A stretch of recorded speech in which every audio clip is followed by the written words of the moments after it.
Reason ఏంటంటే I'll come straight to the point. Allu Arjun గారు మన రాష్ట్రానికి not only for Telangana, he might be an artist from the Telugu industry, but ఇప్పుడు all over ఇండియాకి he's one of the iconic stars. He's definitely an icon. He he's made his imprint through his hard work and dedication. ఆయన్ని వినిపిస్తుందా? కొంచెం reverb తక్కువ చేయండి.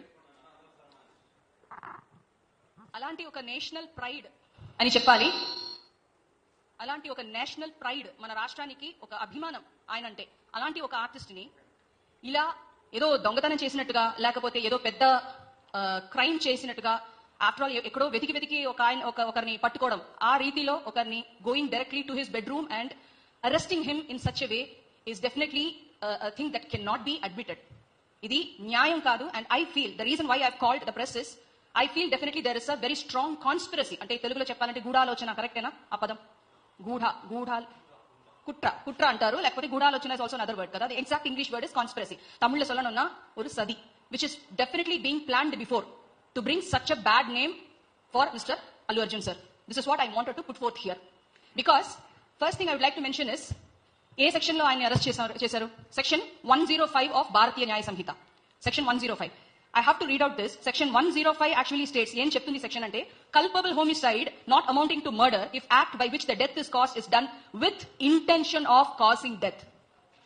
ఈ section ఎట్లా applicable అవుతుందండి? Section 105 cannot be applicable because he definitely did not have any intention. ఒకరిని మోసం చేయాలి లేకపోతే to cause some death intentionally అనేది it cannot be accepted. So section 105 of BNS cannot be applied on this charge. తర్వాత the second section what I heard is section 118(1) కదండి, మీరు అన్ని విని ఉంటారు. I will read out section 118(1). It is invoked when a person voluntarily causes hurt to someone using dangerous tools or methods. ఇక్కడ ఏం తప్పు చేశారు అర్జున్ గారు అనేది is my first question. And voluntarily causing hurt, ఎవరైనా వెళ్ళి కొట్టారా, లేకపోతే కొట్టడానికి ప్రయత్నం చేశారా, లేకపోతే దానికోసం ఏదైనా అజెండా చేశారా? And using dangerous tools or methods. What was the dangerous tool that is being used? ఒక ఆవిడ అక్కడ చనిపోవడం అనేది ఇట్ ఇస్ 100% an accident. ఇలా చాలా చోట్ల జరిగింది. This is not the first and ever thing happening in history. ఎక్కువ జనాలు ఉండే ఒక చోట ఒక గుడిలో ఒక కుంభమేళా గానీ ఏదో ఒక ఇంపార్టెంట్ జాతర గానీ జరిగేటప్పుడు కూడా ఇలాంటి విషయాలు సంభవిస్తున్నాయి. అది మన అందరికీ తెలుసు. అలా ఉండేటప్పుడు సెక్షన్ 105, సెక్షన్ 118(1) ఆఫ్ భారతీయ న్యాయ సంహిత ఈ విషయంలో ఎలా అప్లికబుల్ అండి? ఒకవేళ if it has to be treated as an accident అంటే then why is this case? Then why is this FIR being filed? My question or my opinion on this is something pre-planned, for which an actor like Allu Arjun Garu is being targeted. I have to call it as an injustice, political injustice. He has fallen as a prey for political injustice. How can the state government make such a move? But why an FIR for this?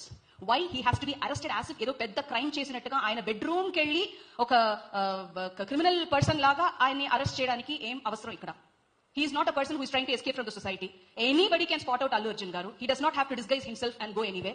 So అలా ఉన్నప్పుడు this is definitely a conspiracy is being involved. Okay, మీరు అడగొచ్చు, ఇది మీరు ఎందుకు వచ్చి అడుగుతున్నారు? మీరు సింగర్ కదా, మీరు ఎందుకు వచ్చి అడుగుతున్నారు? సార్ ఇది రేపు నాకు కూడా జరగొచ్చు.